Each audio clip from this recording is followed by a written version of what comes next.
কি বন্ধুরা, মনে আছে তো 2019 সালের সেই ভয়ঙ্কর বিয়ের রাত, যেখানে গ্রেস লে ডোমাস পরিবারের সেই রক্তক্ষয়ী হাইড অ্যান্ড শেক খেলা থেকে বেঁচে ফিরেছিল। কিন্তু খেলা কি সেখানে শেষ হয়ে গেছে?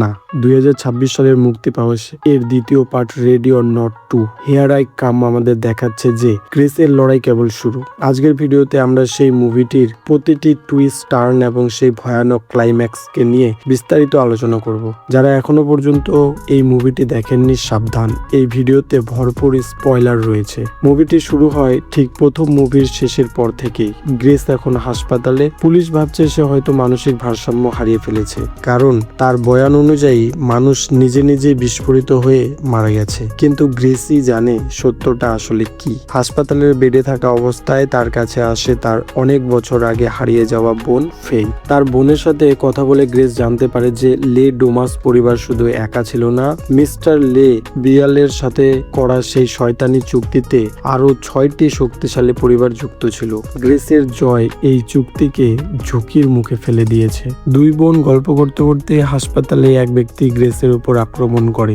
তাকে মারতে না পারায় নিজেই ফেটে মারা যায়। তখন সেইখানে আরেক দল মুখোশধারী লোক এসে গ্রেস এবং ফেথকে অপহরণ করে নিয়ে যায়। গ্রেস যখন চোখ খুলে সে নিজেকে আবিষ্কার করে ডানফোর্থ পরিবারের প্রাসাদে। সেখানে দ্য কাউন্সিলের সদস্যরা উপস্থিত আছে। তারা জানায় যেহেতু গ্রেস একটি পরিবারের সবাইকে মেরে ফেলেছে, তাই শয়তানি চুক্তি অনুযায়ী এখন তাকে অন্য একটি পরিবারের সদস্য হিসাবে হয় গ্রেসকে মরতে হবে, নয়তো তার বোন ফেথকে, অথবা তাদের সাথে নতুন খেলায় জিততে হবে। এবারের খেলাটা প্রথম পার্টের মতো কেবল প্রাসাদে সীমাবদ্ধ নয়। বিশাল এক জঙ্গল আর গোলক ধাঁধায় গ্রেস এবং তার বোনকে ছেড়ে দেওয়া হয়, আর এই খেলার নাম দেওয়া হয় দ্য গ্রাউন্টলেট। ডানফোর্থ পরিবারের সদস্যরাও এবার আধুনিক অস্ত্র, ড্রোন এবং স্নাইপার নিয়ে নেমেছে। মাঝপথে গ্রেস এবং ফেথ একটি স্টিল ফ্যাক্টরিতে ঢুকে পড়ে। সেখানে একজন শিকারীকে তারা খুব নিষ্ঠুরভাবে টেকনিক খাটিয়ে পরাস্ত করে। তা ছিল দেখার মতো।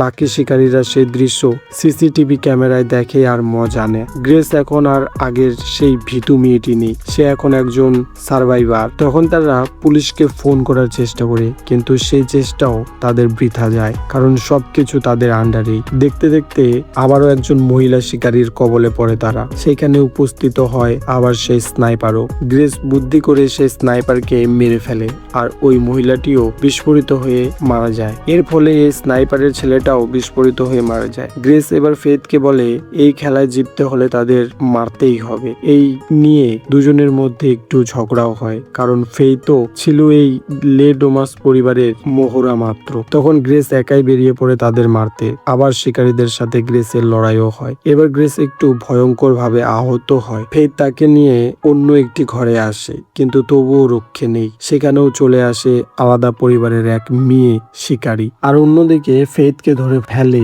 আরেকজন শিকারী। এবার দুই বোন লড়ছে দুই দিকে। ফেথকে মেরে প্রায় আধমরা করে দেয়, আর গ্রেসও ওই মেয়ে শিকারীকে মেরে ফেলে। তখন তার বোনকে বন্দি করে গ্রেসকে ফোন করে। গ্রেস তখন সেই মায়াবী রূপে প্রাসাদের দিকে আসতে শুরু করে তার বোনের খোঁজে। ফেথের মাথায় বন্দুক ধরে শিকারীরা। তার বোনকে বাঁচাতে গ্রেস তাদের সাথে বিয়ের চুক্তি করে। এই 6টি পরিবারের মধ্যে কাউকে বিয়ে করতে হবে। তখন এক নির্দয়ী শিকারী তার বউ থাকা সত্ত্বেও গ্রেসকে বিয়ে করতে চায়, এবং তার জন্য সে তার স্ত্রীকেও মেরে ফেলে। খোলা হয় এক অভিশপ্ত রুম, যেখানে এই অভিশাপের উৎপত্তি। সেজেগুজে সব পরিবারের সদস্যরাও আছে। হঠাৎই গ্রেস বিয়ের বদলে তার হবু বরকে খুন করে আর ফেলে দেয় সেই অভিশপ্ত গর্তে। তখন ধীরে ধীরে সব পরিবারের সদস্যরাও একে অপরকে মারতে মারতে সেই গর্তে পড়ে যায়, এবং একটু পরে বিশাল ধরনের বিস্ফোরিত হয়ে সবাই মারা যায়। তখন গ্রেস ও ফেথ রক্তাক্ত অবস্থায় আবার সেই প্রাসাদ থেকে